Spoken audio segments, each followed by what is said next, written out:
So we need to run the npm run build, which will generate the output files and put them within the build folder. It should also copy the templates folder into the build folder.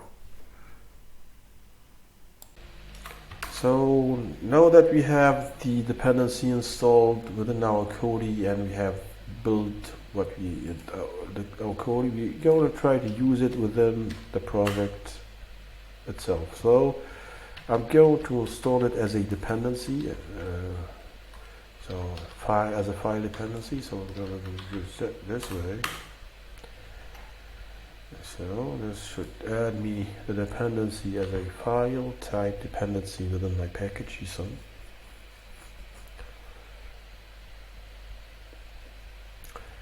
Once I get the dependency added to my package JSON, to my project, I'm going to run the second command, codify command, which is the Kody init. Let me just get out of here. Kody init, which declares the project to be ready for Kody. So this will add two files, JSON files. It will prompt us for the destination of the output for the Kody I have installed within the project. I'm going to set that to dist, and that's it. So as you can see, we have two newly added files: the Kody UML that represent the Kody UML package. It's empty for now. It has a set of property set by default. It has the destination folder set to dist. And it has a set of concepts that we are going to update along the course. So let's get started and add some concepts to that definition file. The command for that is Kody write. You can always manually play with the JSON file. You can have a look at the schema or asset file. The schema is used as a validation, for validation by the parser.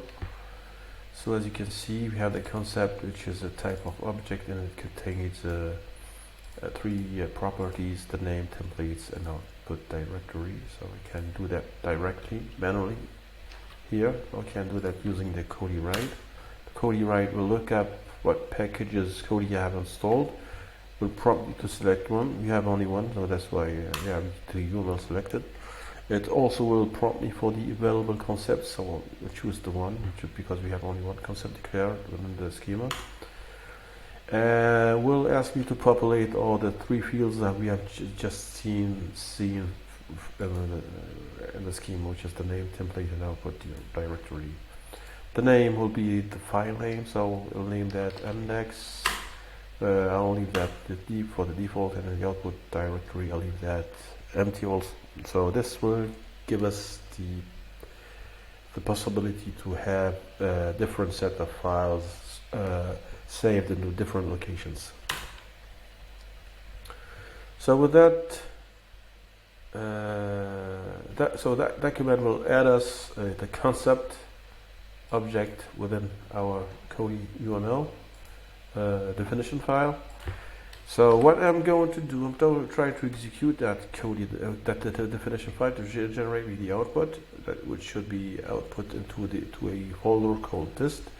To do that, we just do the Kody run and we specify manually the source, which is in our case the Kody UML JSON.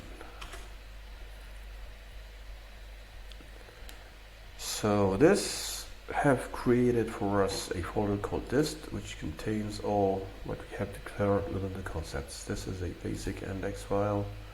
Going to run it with the built-in server. So as you can see, we have a beautiful page with some basic, really simple HTML. Let's have a look at that HTML to see if we have anything of interest. Let's have a look at the template file.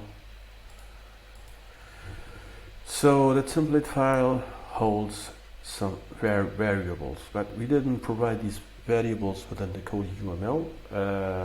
These variables were not added to the schema. We have left these as optional fields. They will get replaced if they exist, otherwise they will be left empty. So if we take a look at the title, as you see, it's empty. So in order to get that title filled in, let's just add a title field here. Let's see what so this will let's call it hello world. Hello world, okay. And let's regenerate that Kody run and have a look at that server. Let's see if we get something different. Hello world, as you can see. Hello world.